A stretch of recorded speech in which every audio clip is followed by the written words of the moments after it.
survive. Love what you gotta leave. Everything's gonna be alright. If you hear my voice, you can follow my lead. A leader I'm not, but I know the way. Free up your mind. Have you ever tried? Say, today is a day. First day of tomorrow. Yesterday is gone. Words do matter, but matter is in fact it's fiction, distraction, made up chat that makes you want to believe rather than succeed. But you can reach the point that makes you reach out. Hugging hello to your trepidation. Be down with Damnation, damnation. You know the group pulled up with knowledge, no Bentley coupe, just a gang of folks with minds wide open, understanding that Sax free is free. The cost to listen, only your attention, the price you stream. Open for negotiation. Maybe, just maybe, it's one of your dreams. What do you think? Is our production tight? Is the groove right? Does it make you wanna dance? Make you wanna take a chance? Make you wanna take a chance? That's why I make music. That's damnation. Damnation in France. That's Willa May. Warm cookies if you're doing it professional. WDM Media. ThinkTimm. Tell me what you think about that. Wearing all the hats, curator of the undefined, speaker of the phone, driver of the car, the one who told you you could be whatever you want. You can be a star.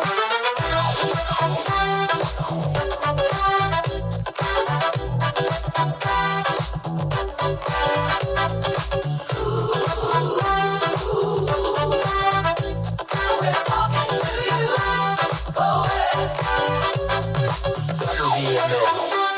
Willa May. ThinkTimm. Damnation. We're talking to you.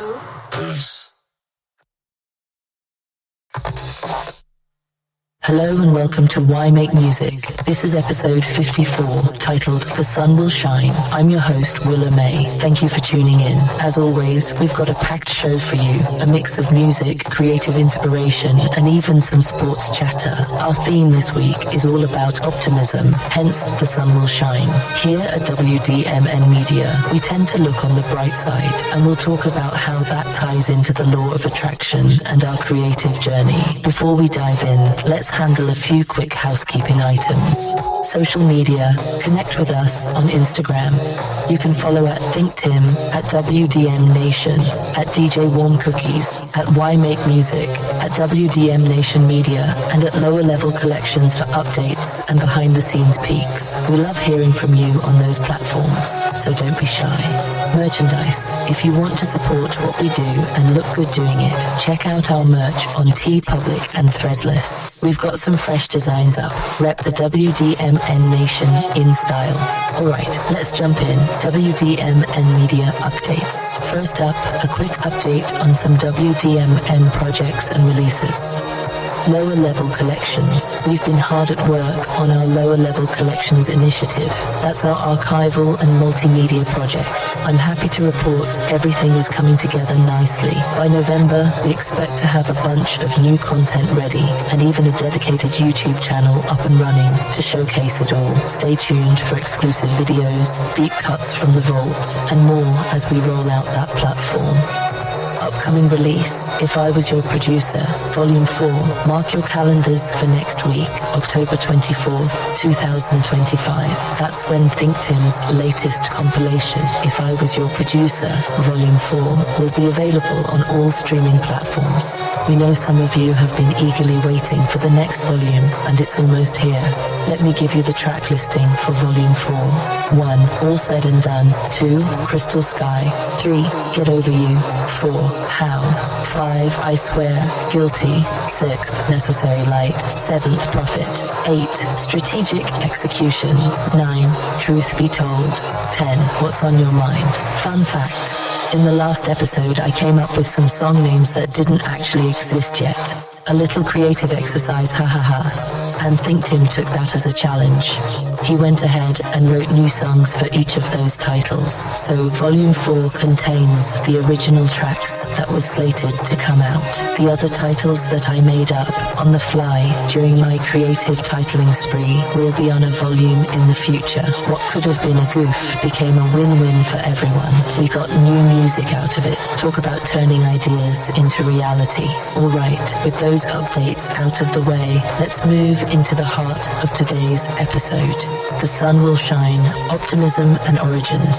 As I said, the sun will shine is our theme, and it reflects the optimistic spirit we carry here at WDMN Media.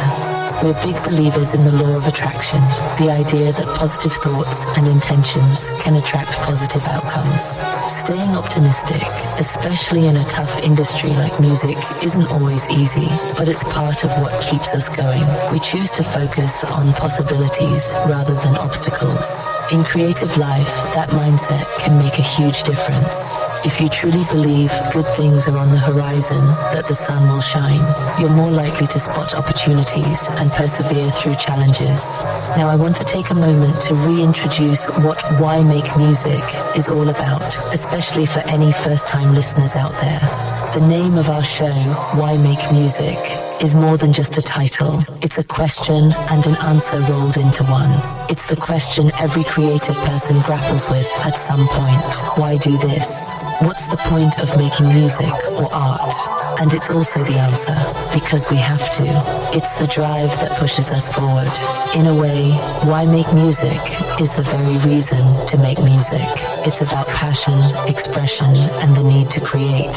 This show is our space to explore that creative impulse, both in ourselves and in others. For those who don't know ThinkTimm's backstory and the origin of WDMN Media, here's a quick rundown.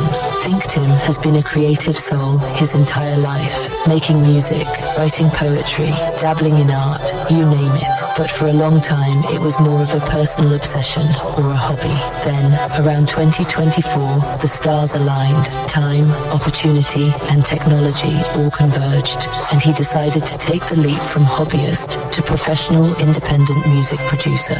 That's how WDMN, Why Does Music Matter, Nation Media was born. Starting in August 2024 through February 2025, ThinkTimm went on an absolute tear of productivity. 6 projects were completed and released in that span, each containing 26 instrumental tracks. Yes, you heard that right. 6 albums, 26 tracks each in about 6 months. That's a whopping amount of music. All of those were instrumental collections, exploring different moods and styles.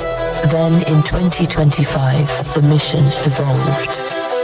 Around July 2025, ThinkTimm began releasing fully produced songs with vocals, bringing singers and spoken word into the mix, and really stepping up the production value. Unlike many artists out there, ThinkTimm isn't chasing chart-topping pop fame. He's actually pursuing opportunities in sync licensing, which means getting music placed in media like movies, TV shows, commercials, video games, YouTube content, etc. If you think about it, everywhere you hear music in the background, there's a creator who got paid for that.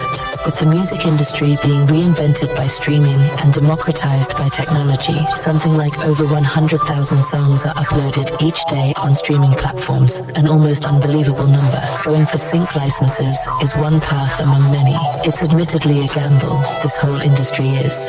But the goal for us is not some kind of overnight megastar success. We'd be happy with a modest, sustainable income doing what we love.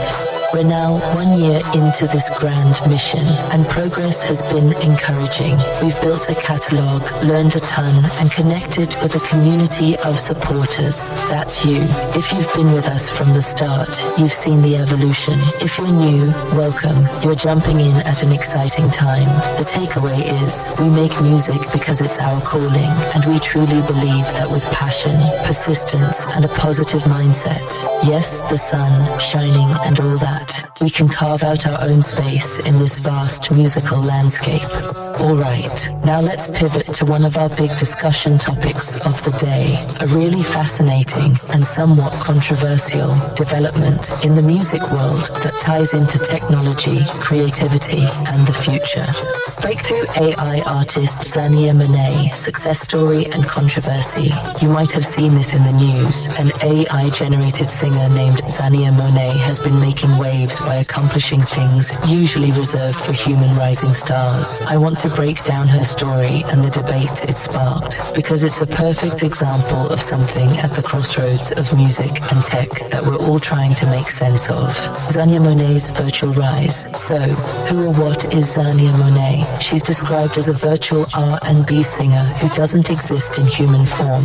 In other words, Zania is not a real person. She's an avatar, a persona created entirely through artificial intelligence tools. All her vocals and songs are generated by AI, guided by a human creator behind the scenes. Despite that, Zania Monet has achieved some very real success. In just a few months of releasing music, her songs racked up tens of millions of streams. Billboard reports nearly 10 million official streams in the US alone in roughly 8 weeks. One of her singles, How Was I Supposed to Know, even climbed into the top 10 of Billboard's R&B digital song sales chart, eventually hitting number 1 on that chart and reached number 22 on the overall digital song sales chart according to press reports. Another track called Let Go, Let God crossed over onto the gospel charts, debuting at number 21 on Billboard's Hot Gospel Songs. These chart moves also landed Zania on Billboard's Emerging Artists list at number 25, which is the kind of early career milestone human artists dream of. All this success led to a bidding war among record labels to sign Zania Monet. Yes, labels were fighting over an AI singer, and in late September 2025, the winner was an independent label called Hallwood Media, run by a former Interscope exec. They signed Zania Monet to a deal reportedly worth $3 million. What's even more remarkable is how the deal went down. Zania's creator basically did a showcase over Zoom. There was no live performance or actual artist to present in a room, but the label was sold on the strength of the numbers and the music itself. It's said to be one of the first times an AI-driven act has gotten a multi-million-dollar record contract at this scale, which is why people are asking, is this the future of music? Now let's talk about the human behind the machine. Talisha Nikki Jones is the 31-year-old poet and entrepreneur from Mississippi who created Zania Monet. She's the one writing all of Zania's lyrics and essentially feeding the AI with musical direction. Jones has explained that she used a generative music platform called Suno. Think of it as a kind of ChatGPT for songs to turn her words and melodies into full-blown tracks. She also used AI image generators to give Zania a visual look persona. So if you see images of Zania Monet, those are AI-created images representing the character. Importantly, Jones considers Zania as her musical persona. In interviews, she said this isn't a gimmick. It's a way for her to express her artistry, even though she's not the one singing. She grew up singing in church and writing poetry, so all the lyrics and emotions in Zania's songs come straight from Jones's own life experiences. In effect, Zania Monet is like Talisha Jones's alter ego. Jones is the unseen singer, and the AI is the microphone amplifying her voice. One cool endorsement Zania Monet got early on was from Timbaland, the legendary producer. Timbaland has been experimenting with AI in music himself. He even co-founded an AI startup and has dabbled in using AI to mimic the voices of late artists. When he heard Zania's music, he gave her a public shout-out. He urged fans to check out Zania Monet, who's killing it. Good music in a social media post. Coming from a hitmaker like Timbaland, that was a big cosign for this AI artist. Side note, Timbaland is actually a strategic advisor to the Suno platform and has launched his own AI music project, an AI rapper named Tata, under his company Stage Zero, so he's very much invested in this space. It's not surprising he saw the potential in Zania. By the numbers, Zania's early releases were also making money. Within the first 2 months, her 5 self-released songs reportedly generated around $50,000 in streaming revenue. She accumulated nearly 9.8 million on-demand streams in the US over that short period, and on Spotify, she amassed roughly 500,000 monthly listeners. These stats are eye-opening because, as one industry observer noted, those kinds of figures typically belong to breakout human stars, but today they belong to Zania Monet. It shows that many listeners either didn't know or didn't care that the singer isn't human. They just enjoyed the music. For Hallwood Media, the label, such organic popularity was too compelling to pass up. Industry praise versus artist backlash. With success comes scrutiny. Zania Monet's rise has provoked a mixed reaction in the music community. On one hand, tech enthusiasts and some record executives are excited, even calling this a paradigm shift. On the other hand, and this is loud, many human artists are upset, even outraged.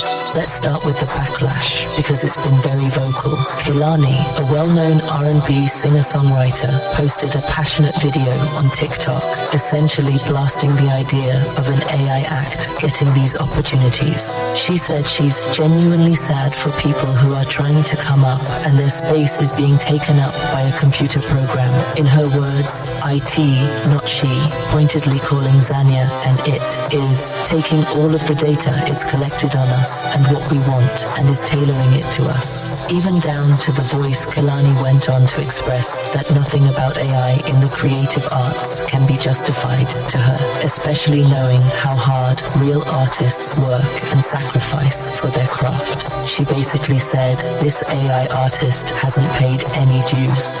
The person is doing none of the work. AI can make the entire fucking song and they don't have to credit anyone. And to cap it, I'm sorry, I don't respect it. Strong words, right? Kehlani wasn't alone. SZA, another chart-topping R&B artist, also chimed in, albeit more succinctly. On Instagram, SZA wrote, "Hey, I hate AI. If you epic with me, please don't make any AI images of me or songs." That was her stance. Zero tolerance for AI using her likeness or voice. For artists like SZA and Kehlani, the emergence of an AI singer crossing over into their genre is seen as a direct threat and an insult. They feel it undermines the authenticity of music. After all, R&B, and any genre really, is built on lived experiences, emotions, and human storytelling. The idea that a machine can synthesize all that by crunching data and then potentially compete with human artists for listeners, chart positions, or even record deals is very disturbing to them. Beyond individual artists' anger, there's a broader debate here about art and authenticity. Critics argue that if music can be generated by algorithms that have studied every successful song, you'll end up with a lot of formulaic output, like music engineered purely to please people's ears or trick streaming algorithms, without any genuine feeling. Some say this could homogenize the sound of music and dilute what makes different artists unique. There are also ethical and economic fears. We've already seen how streaming made it harder for many musicians to earn a living. Now imagine if record labels start pumping out AI-generated tracks that don't require any royalties or human talent to create. A recent study even estimated that by 2028, up to 25% of musicians' income could be affected by AI-made music, because generative AI might take up a significant share of everything from streaming playlists to commercial background music. It's speculation, but not far-fetched. AI music is advancing fast. Interestingly, the context of who is behind the AI makes a difference in how people react. You might remember an incident incident from a couple years ago.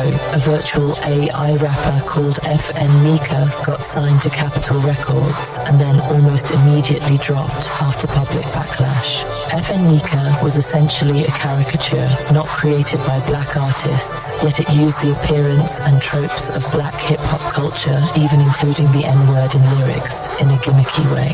An activist group called it a direct insult to the black community and our culture, and an example of digital blackface. Capitol had to apologize and end the project within days. That fiasco is a cautionary tale. It shows how an AI act can cross lines of cultural appropriation and face swift condemnation. In Zania Monet's case, some have pointed out a key difference. Talisha Jones is a black woman creating an R&B persona to express her own perspective. So you could say Zania's not appropriating someone else's culture. She is essentially an extension of her creator's identity. Because of that, Zania hasn't faced the same kind of cultural criticism that FN Mika did. However, to the artists who are speaking out, that nuance may not matter much. They're more concerned about the principle of AI potentially displacing real human artists. As Kehlani put it, especially not AI in the creative arts, in which people have worked hard for. I don't respect it. On the flip side, Zania Monet has her supporters in the industry. Beyond Timbaland's endorsement, the team around Zania, including her manager, Ramel Murphy, has tried to emphasize that there is a real human artist behind this, Talisha Jones. Murphy said in one interview, "This is real music. It's real R&B. There's an artist behind it." From their perspective, Jones isn't using AI to steal or shortcut, but to create something she couldn't have otherwise. They note that she still wrote everything and even mixed in some live production elements. AI was just the tool she used to manifest the vocals and sound. Timbaland has made a similar case, comparing it to how artists use auto-tune or synthesizers, i.e., technology has always been in music. This is just the next evolution. And clearly, many listeners have been enjoying the songs. Zania Monet's streaming numbers didn't come out of nowhere. People found the music, liked it, and shared it, often before it was widely known that she wasn't human. That suggests that to a lot of fans, a good song is a good song, and they might not care how it was made. As one headline put it, millions of consumers are pressing play without hesitation on AI-generated tracks, even as debates rage in the background. So we have this real split. Parts of the industry are excited and see dollar signs or innovative new art forms, and parts of the artistic community are pushing back, saying this crosses a line. It's a very 2025 kind of controversy, isn't it? Legal grey areas for AI music. Now, beyond the creative and ethical debate, there's another big question. Who owns an AI-generated hit song? The rise of Zania Monet is forcing the music industry and legal system to confront some uncharted territory in copyright and intellectual property law. The company whose AI technology was used to create Zania's music, Suno, is currently in some legal hot water. In 2024, the major record labels, Universal, Sony, and Warner, collectively sued Suno and another AI startup called Udio, accusing them of copyright infringement on a massive scale. The claim is that these AI models were trained by scraping hundreds of thousands of copyrighted songs without permission. Essentially, that the AI learned how to make music by analyzing existing artists' work, which the labels say is illegal copying. The lawsuit described it as unlicensed copying of sound recordings on a massive scale, and the labels are seeking hefty damages. Suno, for its part, has defended itself by saying it only used publicly available data and that machine learning training should fall under fair use. They likened it to a musician growing up listening to lots of records and then creating something new. Learning is not infringing, Suno wrote in a blog post. This case is ongoing, and it's being watched closely because the outcome could set precedents for how AI music tools are treated under copyright law. What does this mean for Zania? Well, consider this. If the courts were to rule that Suno's very existence is based on infringing copyright because it was trained on unlicensed music, then any songs made with Suno might be seen as fruit of the poisonous tree, legally speaking. Hallwood Media just paid $3 million for an AI-generated artist. But what exactly did they buy? Normally, when a label signs an artist, they get rights to that artist's recordings, the masters, and maybe some publishing. But US copyright law currently says that only works with human authorship can be protected by copyright. The US Copyright Office has been clear that if something is entirely AI-generated with no creative choices by a human, it's not eligible for copyright. They issued guidance that in an AI-assisted work, you can only copyright the parts that a human can definitively claim they crafted, and even then, it's reviewed case by case. In Zania's music, the lyrics are definitely human. Talisha Jones wrote those, so those can be copyrighted as literary text. But the actual sound recording, Zania's vocal performance, the instrumental track, was largely generated by the AI, by the letter of the current rules. That might not be copyrightable. In practical terms, that could mean if someone else somehow reproduced Zania's AI-generated song file and started distributing it, Jones and her label might have no legal ground to stop them because the song itself might not be considered theirs in the eyes of the law. It sounds crazy, but it's a real possibility. In fact, some legal experts have mused, if Zania's recordings can't be copyrighted, why would a label pay millions for them? Why am I paying you for this if you have no claim in the copyright, as one lawyer put it? Hallwood Media obviously is betting that they can monetize this, perhaps through trade secrets, branding, contracts that license the content in alternative ways, or maybe they are confident the laws will evolve to protect AI music. But it's a risky spot. It's been reported that a few major labels were interested in Zania, but got cold feet once they realized her songs were made with an AI that's being sued by the music industry. Hallwood ended up proceeding, likely after doing some legal due diligence of their own. Right now, streaming platforms like Spotify, Apple Music, etc. do not have a clear policy distinguishing AI-created songs. There's no checkbox that says this track was made by AI when you upload it, though maybe that will come. So Zania's songs earn royalties just like any other, but I suspect that could change in the future. There have been discussions in industry circles about possibly creating a separate category for AI music, or paying a different royalty rate for it, or at least requiring transparency. In 2024, a coalition of music companies and artist organizations, including the major labels and groups like the Recording Academy, petitioned for stronger rules against AI systems using artists' work without consent. There's even US legislation being floated. For instance, Senator Peter Welch introduced a bill that would force AI developers to disclose the copyrighted material in their training data. All of this is to say, the legal landscape is very unsettled. One commentator called it a Wild West and a copyright mess, where the lines haven't been drawn yet. To illustrate, if ThinkTimm, just as a hypothetical, wanted to register a song that was partly AI generated, he'd have to carefully outline what he did versus what the AI did, and the Copyright Office might only grant protection on the parts he can claim human authorship of. This is new territory for everyone: artists, labels, lawyers, and the courts. For Zania Monet, Hallwood Media will likely ensure Talisha Jones is heavily involved in anything new to strengthen the human element. Jones retains ownership of her songwriting and presumably has some ownership stake in the project's IP since she created the character. They might also be banking on brand. That is, even if technically someone could copy a Zania song, nobody can copy Zania Monet the persona, which they now have signed exclusively. So by building her brand and fan base, they create value that way, beyond just the raw recording copyright. Virtual artists on the rise. Zania Monet might be the headline, but she's not alone out there. The concept of virtual or AI-powered musicians has been bubbling up more and more. Let's quickly mention a few to put Zania in context. FN Mika, AI rapper. I mentioned him earlier, a virtual rapper character with a huge TikTok following, created by a company using AI for music and lyrics. He got signed to Capitol Records in 2022, making headlines as the first AI artist signed to a major.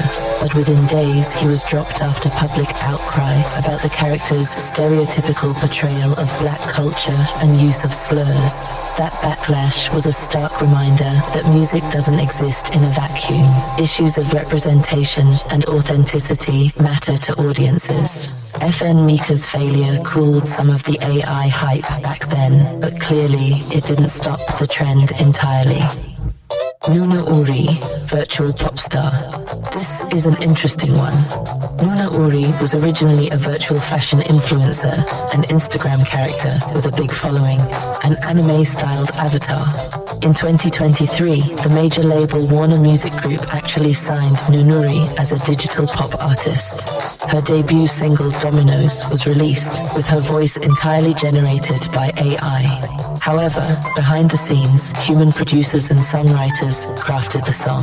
Warner's approach there was to combine a popular virtual persona with music production, and crucially, they made sure the human creators were acknowledged and presumably paid.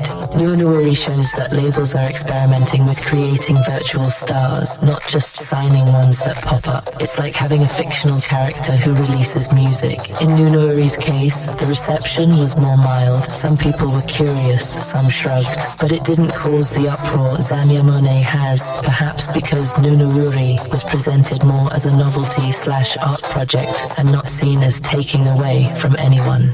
Timbaland's Tata. Timbaland, as we discussed, is deep into this. He's been developing an AI female artist named Tata. Details are still emerging, but given Timbaland's influence, if he chooses to promote Tata widely, that could become another notable AI act. Also, Timbaland stirred some debate when he previewed a song where he used AI to recreate the voice of the notorious B.I.G. Some people felt it was innovative homage, others found it creepy or inappropriate.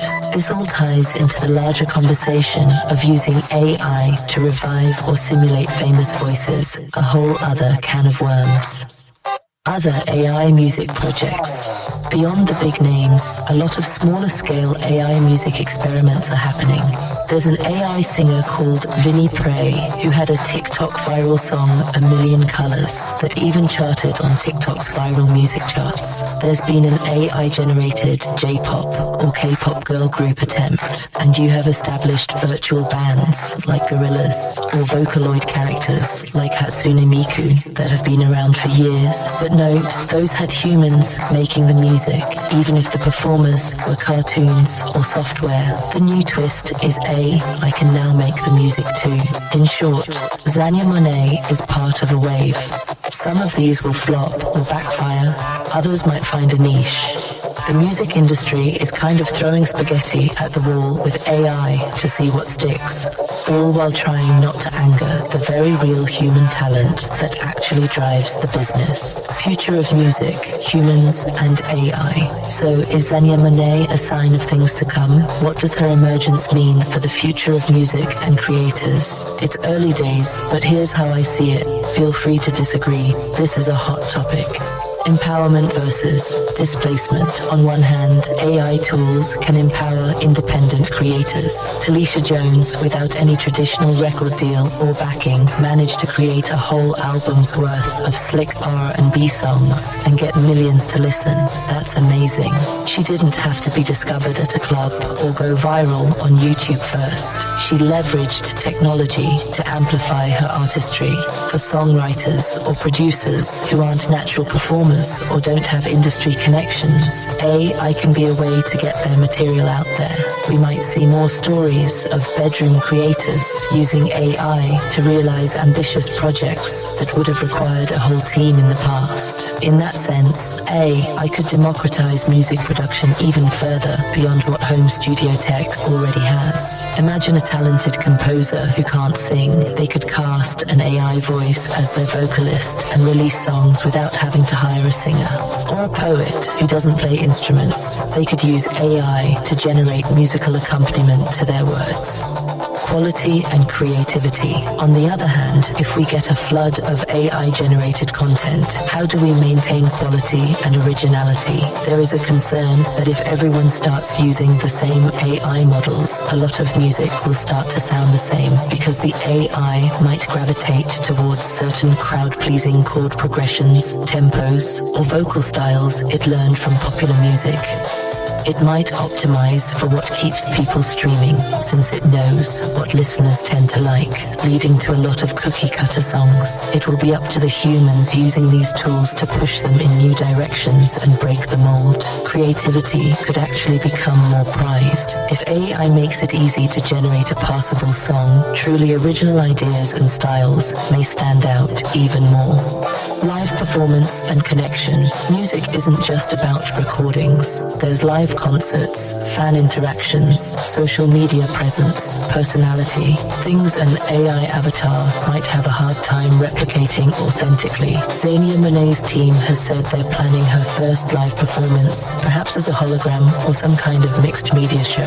That will be a huge litmus test. Will fans show up to see an AI artist, and what will that experience be like if they pull off a great live show that opens the door to virtual artist concerts? Imagine buying a ticket to see a holographic pop star. It sounds sci-fi, but it could happen. However, I suspect many people will still crave the energy of a real human performer on stage. There's an intangible magic in live music when you know the person up there is flesh and blood, feeding off the crowd. Can a virtual character backed by pre-programmed moves capture that? We'll see. The hybrid approach. I think we might move toward a middle ground where AI is used behind the scenes more than as the face of the act. For example, a human singer might use AI to generate harmonies or vocal layers for themselves, effectively duetting with their own AI clone. Producers might use AI to quickly generate instrumental ideas, then tweak them manually. Songwriters could use AI to help break writer's block by suggesting melodies, but the final product might still be presented as a human artist's work. This way you get the efficiency of AI without the marketing weirdness of having to sell an entirely fake artist. In Zania's case, the cat's out of the bag. She's known to be AI, but maybe future artists won't advertise that their creation had AI assistance. They'll just release the music, and only the credits will quietly note some AI tool usage. Regulation and attribution. I do expect we'll see more guidelines put in place. Perhaps streaming services will require a tag or disclosure if a song is AI generated or if an AI voice model was used. Maybe new licensing schemes will be developed so that if an AI was trained on, say, Mariah Carey's vocal style, there's a way Mariah and other source artists get a tiny piece of the pie when the AI produces songs. The legal system tends to lag behind technology, but the pressure is mounting to figure something out. The music industry will want to protect its human capital, artists, while also exploring new tech, a tricky balance. Some have floated ideas like, if a label releases AI music, perhaps a portion of those revenues should go into a fund for human musicians, or maybe AI music should have its own category in Grammy Awards distinct from human music. These are all just ideas being tossed around. Bringing it back to Zania Monet. She's a trailblazer, whether we like it or not. Her success and the controversy around it has people in every corner of the music world talking. In a way, she might accelerate some of the changes and rules we've been discussing because she's a high-profile example. It's also worth noting that Talisha Jones, as a black woman in tech/music, is part of a narrative of people of color leveraging AI in creative fields, which is important because a lot of early AI stuff was dominated by big tech companies, not necessarily focused on diversity or cultural nuance. So her story is multifaceted. It's about representation, innovation, disruption, and the age-old tussle between art and commerce. For us as an independent outfit, WDMN Media, watching this unfold is instructive. We embrace tech. Heck, we use it all the time in production, but we also deeply value the human element. Our stance is that AI is a tool, not a replacement. When used with intention and soul, it can open up new possibilities, as it did for Jones. But it also raises the bar for what it means to be an artist. Maybe in the future, having a strong personal narrative, live performance skills, and a distinct identity will become even more crucial for artists to differentiate themselves from AI creations. It could push human artists to be more experimental and raw, things a machine can't easily replicate. To wrap up this segment, is the sun shining, or is it a storm on the horizon for the music industry? Probably a bit of both. Zania Monet's story has a bit of a science fiction meets reality vibe, but it's 100% happening right now. We congratulate Talisha Jones on her ingenuity and success. It's undeniably impressive, but we're also standing in solidarity with the real musicians who feel anxious about what this means for their futures. Change is the only constant, and the music world is no exception. One thing I believe firmly is that no matter how advanced AI gets, it will never have a human heart. It can simulate one in a song perhaps, but behind every great piece of music, there's a human experience. Even in Zania's case, it was Talisha's experience fueling it. As creators, our job is to keep infusing that humanity into what we do, whether we're strumming an acoustic guitar or tweaking an AI-generated beat. That's something I think listeners will always respond to. Sources for this segment include reporting from Forbes, Billboard, Ebony, Afrotech, and The Verge, which have documented Zania Monet's creation by Talisha Jones using the Suno AI platform, her streaming and chart achievements, details of the Hallwood Media deal, support from Timbaland and others, as well as the backlash from artists like Kehlani and SZA in their own words. Legal insights were drawn from The Verge's coverage of the record label's lawsuits against AI music companies and the US Copyright Office's public stance on AI-generated works. Remembering Angie Stone and D'Angelo.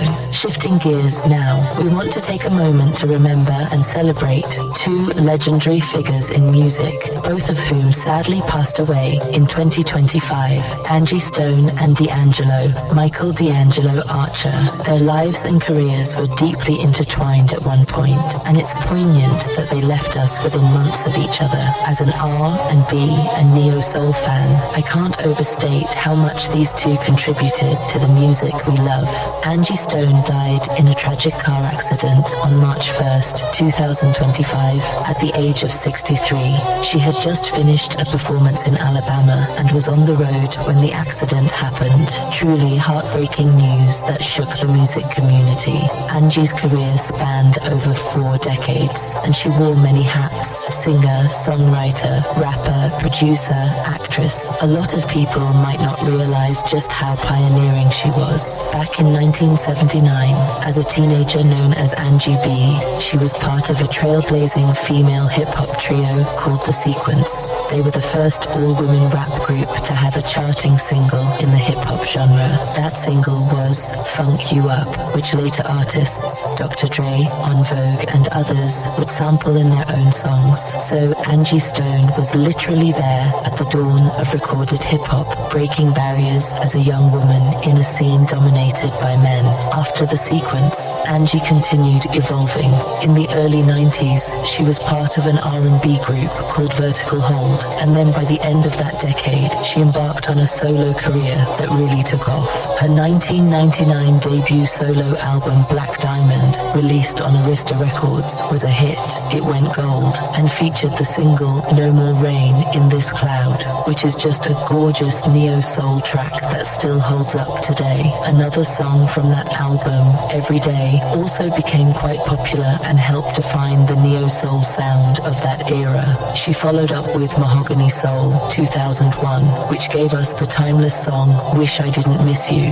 If you've ever been to a neo-soul night, you know that one gets everyone singing along.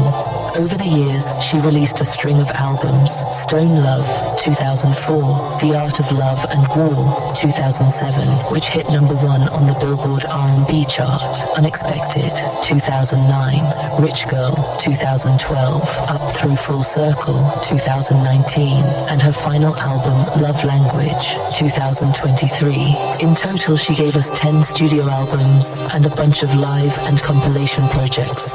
Angie was a collaborator and songwriter for others as well. She had a hand in writing songs for some of her contemporaries. For example, she co-wrote material on D'Angelo's acclaimed 2000 album Voodoo, and Pitchfork notes she penned songs for artists like Erykah Badu and Raphael Saadiq too. She also famously sang the theme song for the early 2000s sitcom Girlfriends, and even cameoed on that show, so her influence was wide-ranging. For her contributions, Angie Stone received numerous accolades. She had 3 Grammy nominations over her career and won a couple of Soul Train Lady of Soul Awards, among other honors. In 2021, she was honored with the Soul Music Icon Award at the Black Music Honors, and in 2024, she was inducted into the Women Songwriters Hall of Fame, a fitting recognition of her songwriting impact. Beyond music, some fans also know her from reality TV. She was part of the show R&B Divas for a season,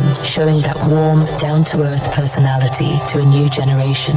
It's worth highlighting that Angie's voice and style were hugely influential in the neo-soul movement of the late 90s/early 2000s.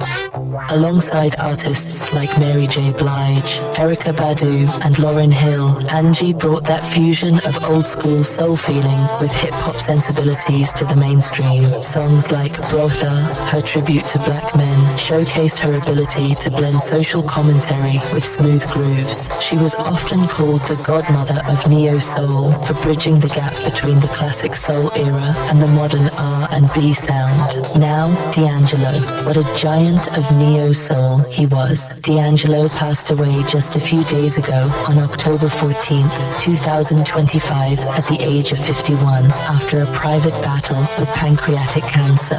This one hit hard as well, even though we knew he had cancelled some shows earlier in the year for health reasons. D'Angelo, full name Michael Eugene Archer, is often credited as one of the architects of the neo-soul genre. He came onto the scene in the mid-90s and made an immediate impact. His 1995 debut album, Brown Sugar, was like a breath of fresh air in R&B. It went platinum and produced hits like the title track Brown Sugar, Cruisin', a Smokey Robinson cover, and Lady. That album blended traditional soul, funk, and contemporary R&B in a way that hadn't been done in a while. Some say it launched the neo-soul movement. The term neo-soul itself got popularized around that time. D'Angelo was only 21 to 22 when Brown Sugar dropped, and he was hailed as a wunderkind, playing multiple instruments, writing and producing his own material, really bringing musicianship back into R&B. Then came Voodoo in 2000, his sophomore album, which is often cited as a masterpiece. It famously was recorded at Electric Lady Studios in NYC with a collective of amazing musicians known as the Soulquarians, which included Questlove from The Roots, Pino Palladino, James Poyser, Jay Dilla, etc. Voodoo had this rich, organic, analog sound, deeply funky, loose and tight at the same time. It earned D'Angelo a Grammy Award for Best R&B Album, and the single Untitled, How Does It Feel, won him a Grammy for Best Male R&B Vocal Performance. And of course, that song's music video, D'Angelo shirtless, in a single shot, pouring his soul out, became an iconic pop culture moment. It turned D'Angelo into a reluctant sex symbol, something he actually struggled with, as he felt it overshadowed his musicianship. After Voodoo, D'Angelo infamously stepped away from the public eye for a long time. He had battles with personal demons, went through some tough times, and fans waited years for new music, over a decade, in fact. There were rumors of unreleased tracks and aborted album sessions. It wasn't until 2014 that he made a comeback with Black Messiah, his third album, credited to D'Angelo and the Vanguard, his band. And wow, Black Messiah was worth the wait. It was a powerful, politically charged album that dropped in the wake of protests over racial injustice in the US, and it felt in tune with the moment. That album won the Best R&B Album Grammy in 2016, and a song from it, Really Love, won Best R&B Song. With Black Messiah, D'Angelo once again proved his genius and secured his legacy. Beyond his own albums, D'Angelo collaborated with many peers over the years. Early on, he wrote and produced You Will Know for a collaborative group of R&B artists in 1994. He collaborated with Lauryn Hill on her song Nothing Even Matters, a beautiful duet on the miseducation of Lauryn Hill. He's worked with Common, Q-Tip and others from the Soulquarians orbit. And here's a connecting thread. Angie Stone was a background vocalist on D'Angelo's first major tour, the Brown Sugar Tour, and she contributed to his debut album creatively. In fact, Angie co-wrote a song called Every Day, which appeared on her own album, but D'Angelo helped write, so they were musically intertwined. They also co-wrote at least one track on Voodoo, if I'm not mistaken, and Angie is often credited with helping D'Angelo refine his sound and style in those early days.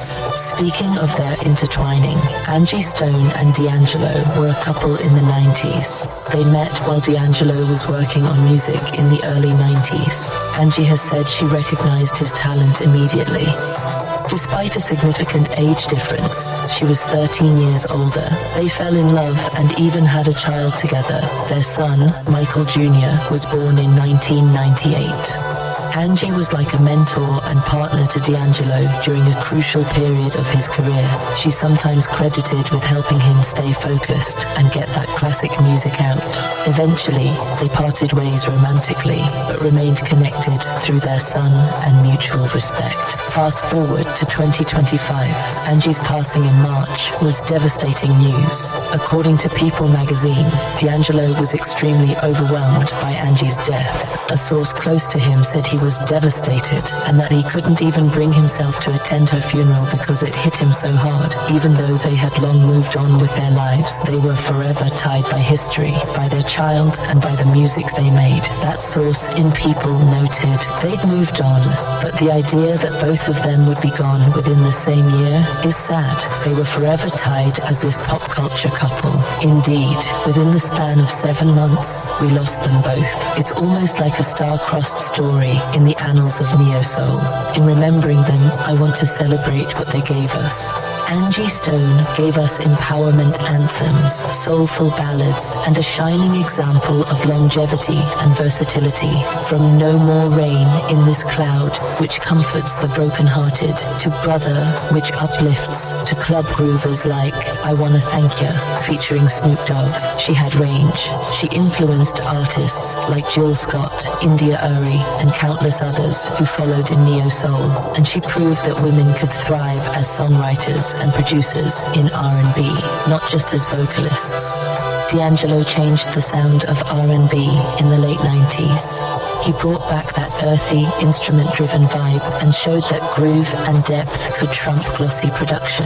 His music often felt analog and real in a period where a lot of things were going digital. Younger artists like Frank Ocean, Maxwell, John Legend, and Anderson.Paak all owe a bit to D'Angelo's template of marrying vintage soul with modern perspective. And of course, every time you hear a neo-soul style jam or see an artist go on a long hiatus to perfect their craft, the comparison to D'Angelo is not far behind. He set a high bar for artistic integrity.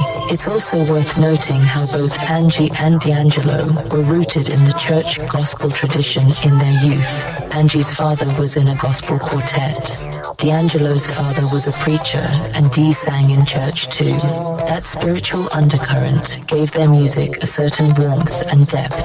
The song Let's Get Lifted by John Legend or He Loves Me by Jill Scott, those kind of neo-soul songs that have gospel influences, exist in part because Angie and D'Angelo's generation put that into R&B. We could talk for hours about their discographies and impact, but I'll wrap this tribute up by saying, rest in peace to Angie Stone and D'Angelo. It's a huge loss for music, but what they created will live on. Spin an Angie album or a D'Angelo album this week in their memory. Celebrate them through the art they shared. We send love and condolences to their families. Angie leaves behind her children and loved ones. D'Angelo leaves behind his children, including the son with Angie and loved ones. And we're grateful for the legacy they leave. In the spirit of our episode title, the sun will continue to shine through their music, inspiring future artists and bringing joy to listeners. Sources: Pitchfork commemorated Angie Stone as a hip-hop pioneer and neo-soul defining voice, noting her early success with The Sequence and her gold album Black Diamond. People magazine reported on D'Angelo's reaction to Angie's passing and confirmed D'Angelo's death and their history together. We also reference Wikipedia/discography info for Angie's accolades and details from NPR's tribute to D'Angelo, highlighting his Grammy wins and cultural impact. Basketball spotlight, new seasons and new leagues. Alright, let's switch lanes to something a bit lighter, basketball. If you're a hoops fan like I am, there's a lot going on, especially in the women's game, that's worth talking about. First off, the NBA is about to start a new season. Opening night is Tuesday, October 21st, 2025. There's the usual buzz of anticipation. Fans are eager to see how their teams look, which rookies will shine, and which superstar duos or trios will dominate. As a Philadelphia resident, I've got my eye on the Sixers, of course. The start of the NBA season always feels a bit like a holiday for basketball lovers. We won't dive into predictions here, but I encourage everyone to catch those first games. The energy is always great. Now, on the WNBA side of things, we just concluded the 2025 season with a truly historic outcome.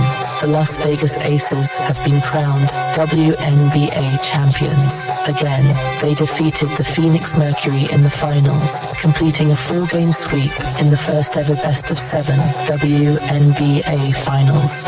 This victory marks the Aces' third championship in 4 years. Let that sink in. 3 titles in 4 seasons is a bona fide dynasty. The only year in that span they didn't win was presumably 2024, so they've won in 2022, 2023, and now 2025. That puts them in elite company. Only a handful of WNBA franchises have multiple titles, and none with that frequency except the Houston Comets back in the very early days of the WNBA. The Aces, led by their superstar A'ja Wilson, who snagged finals MVP honors with an absolutely monster performance in the series, have really set the standard. Their coach, Becky Hammon, even said, "You run out of adjectives for Wilson's greatness." The team had to overcome more adversity this season. They didn't cruise from start to finish like in some previous years. At one point, they were hovering around .500 mid-season and dealt with injuries, but they got hot when it mattered, ended the regular season on a 16-game winning streak, and powered through the playoffs. It's an awesome story of resilience and excellence. While the Aces are celebrating, the WNBA as a whole is at an interesting juncture. The level of competition and talent interest in the league is as high as it's ever been. We saw some incredible games this year, but there are ongoing challenges, particularly when it comes to economics and opportunities for the players. WNBA players, even the top stars, still earn a fraction of what their NBA counterparts do. Many players historically have gone overseas in the off-season to places like Russia, Turkey, China, etc. to play in international leagues that sometimes pay more than their WNBA salaries. This year and the last couple years, that whole dynamic has been shifting due to a few factors. Concerns about safety/politics in certain countries, e.g. the Brittany Griner situation made players think twice about Russia, the WNBA season lengthening a bit, and also the emergence of new opportunities domestically. Let's talk about those new opportunities, because this is big. There's a surge of new women's basketball leagues and initiatives that have popped up, giving players options outside the traditional WNBA route. Unrivaled 3-on-3 league. This is a brand new player-founded league that had its inaugural run in early 2025 and is gearing up for a second season. Two of the WNBA's biggest names, Breanna Stewart and Nafisa Collier, co-founded Unrivaled, which is a women's 3 versus 3 basketball league designed to take place in the WNBA's off-season. Think of it kind of like a mix between street ball and pro ball. 3-on-3 full court, which is a faster-paced, high-scoring format. 3x3 basketball is even an Olympic sport now. The idea was to create a domestic option so players wouldn't have to go overseas for additional income and competition. Unrivaled's first season was held in Miami with 6 teams and an 8-week schedule, January through March. It was built by players for players. They even built a custom training facility and offered amenities with players' needs in mind. Crucially, Unrivaled raised a lot of money, over $35 million, from investors, including NBA star Giannis Antetokounmpo, Olympian Michael Phelps, tennis phenom Coco Gauff, and others. With that funding, they've been able to offer very competitive salaries. In fact, the league advertised that its average salary would be higher than the WNBA's average. A little stat: the average WNBA salary in 2024 was around $120,000, and Unrivaled's average per player is around $222,000 since they have fewer players overall and a salary pool of $8 million.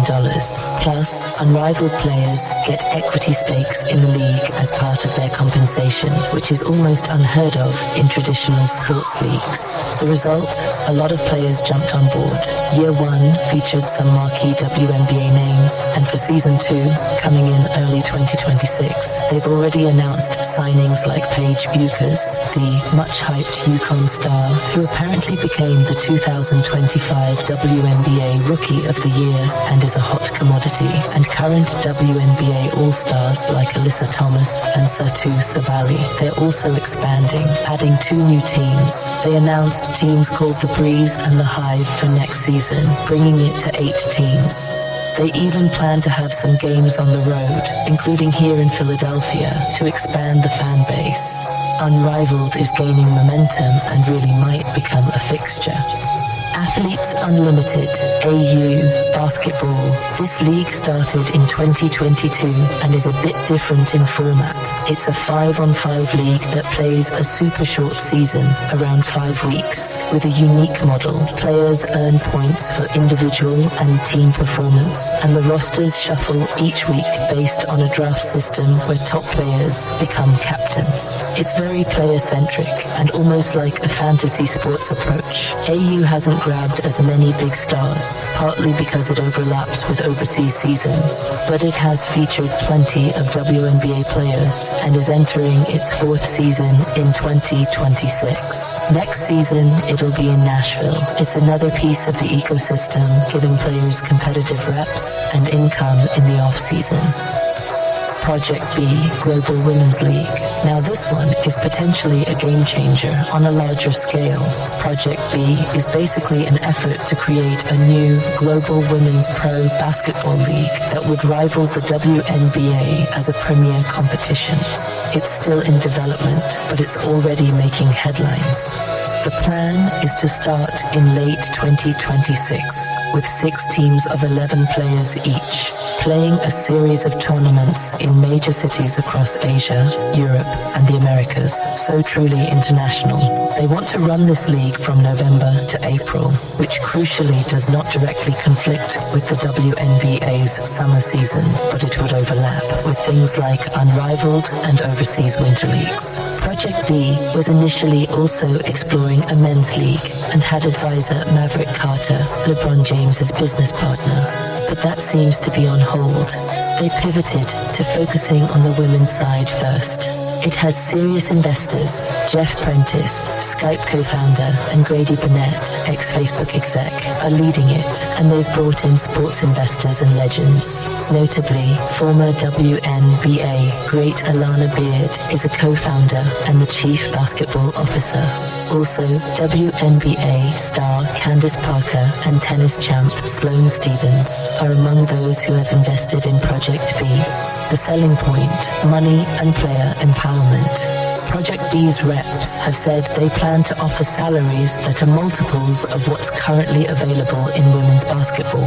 They even claim it will be the highest salaries and equity packages in women's team sports. Basically, they're looking to entice the top talent by paying them what they're truly worth on the market. They've reportedly already begun negotiating with some top WNBA players, and some have even signed letters of intent to join when it launches. This is huge because if, say, a Brianna Stewart or Aja Wilson, just hypothetically, were to sign with Project B, that puts pressure on the WNBA. The WNBA is the established league with history, but players understandably will go where they can make the most money and have ownership stake. Project B is positioning itself not necessarily as a direct competitor to kill the WNBA, but as an additive league that values players appropriately. They've been careful in PR to show respect to the WNBA, likely because they know fans don't want to see the W suffer. They want the pie to grow for everyone. However, make no mistake, if Project B succeeds, it effectively creates a two-league system, a bit like soccer in Europe, where top players might hop between leagues or pick one over the other.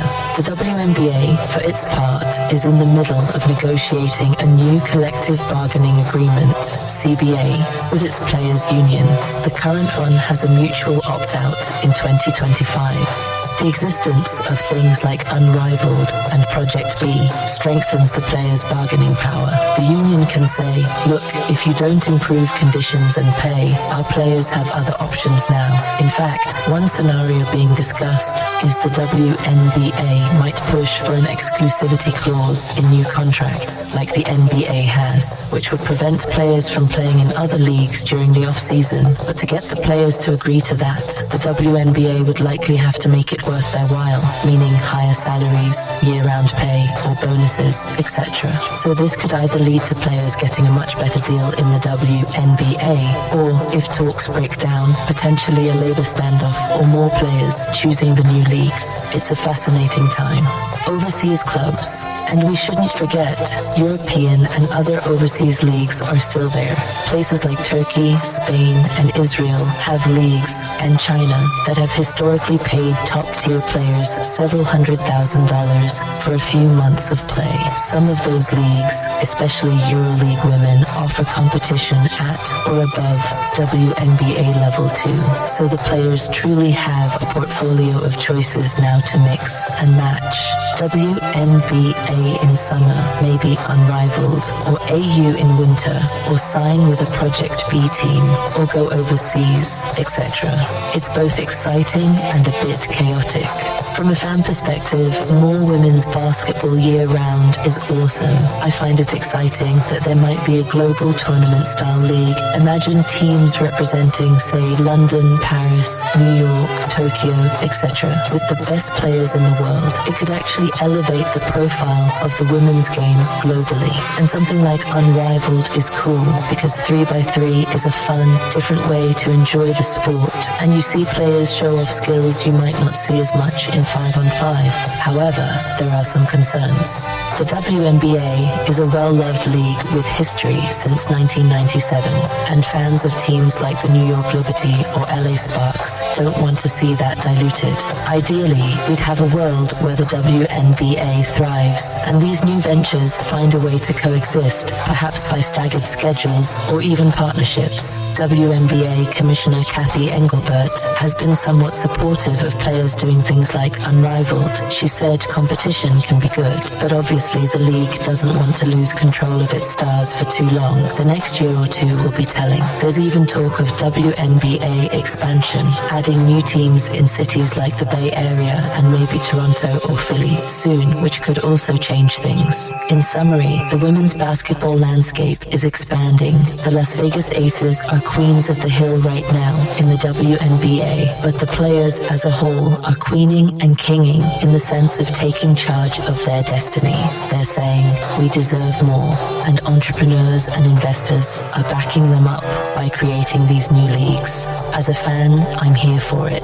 More basketball, more stories, more athletes getting their due. The sun is truly shining on women's hoops with that third Aces title and all these developments. And if you haven't yet checked out a WNBA game or one of these new leagues, I encourage you to do so.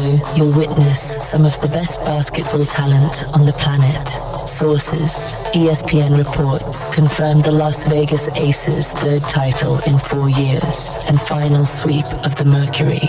For the new leagues, ESPN and SB Nation's Swish Appeal have detailed Unrivaled's founding by Stuart Collier, its salary structure and investor backing, and Project B's planned 2026 launch format and investor team, Parker, Beard, etc. Also cited are news bits on player signings for Unrivaled Season 2, like Paige Buchers. All signs point to an exciting evolution in women's basketball.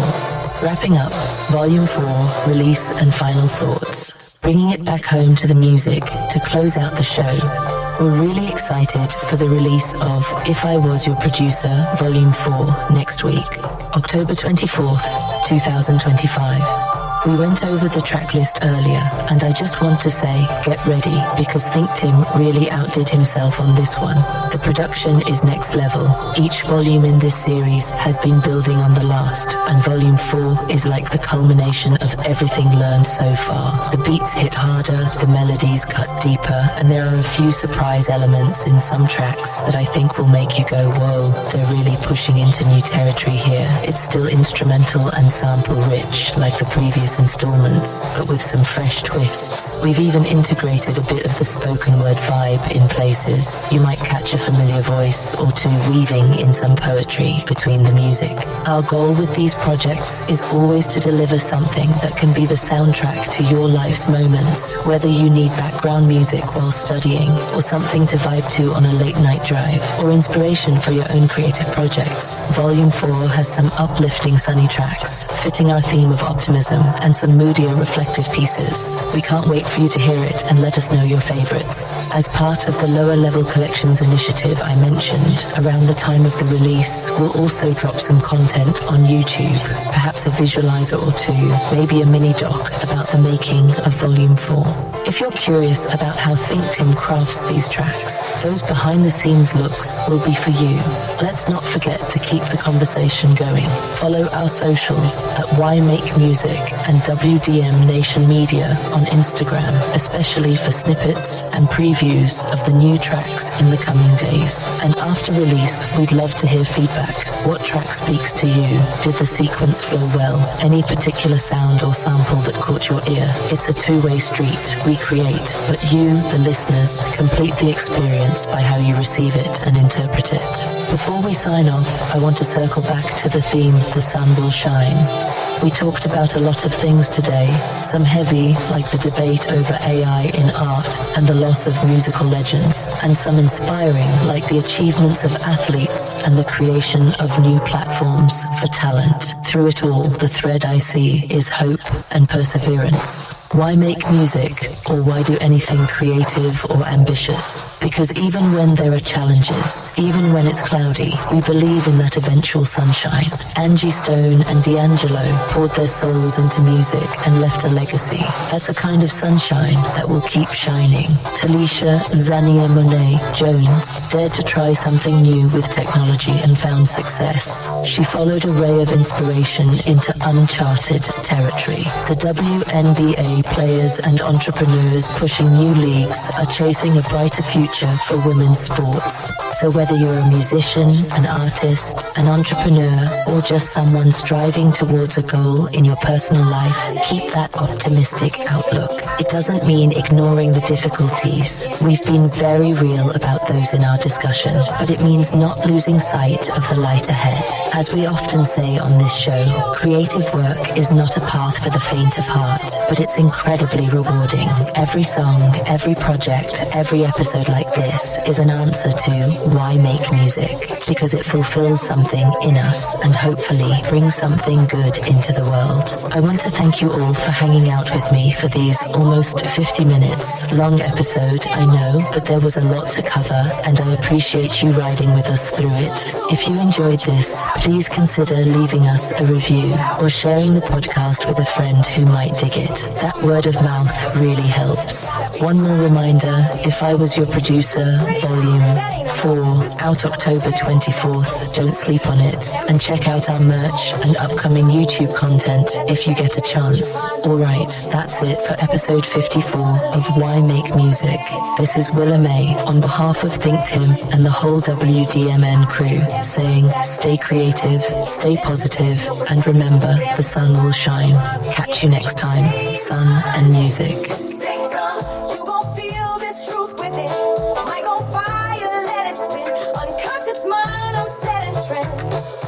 Flowing like I'm dreaming with my eyes peeled shut. Subconscious glitch with a rhyme so cut. I play mind games with my own brain waves. Slipping on beats like sun ray haze. You ever heard truth through a candy shell? That peanut butter base got a story to tell. Back and forth like cassette rewind, but the future's mine on auto design. Let you go, I ain't even hold tight. Still you wanna play, come dance in the light. ThinkTimm in the mirror, no disguise. You blink and I'm here, surprise, surprise. A nation of one with the WDMN nation. Medium, you, I don't follow them. Say my name like you channel the flame. I'm not just real, I'm the glitch in the game. Say my name. Damnation. Say my name. WDMN in the stream. Unconscious rap stream, now a dream beam.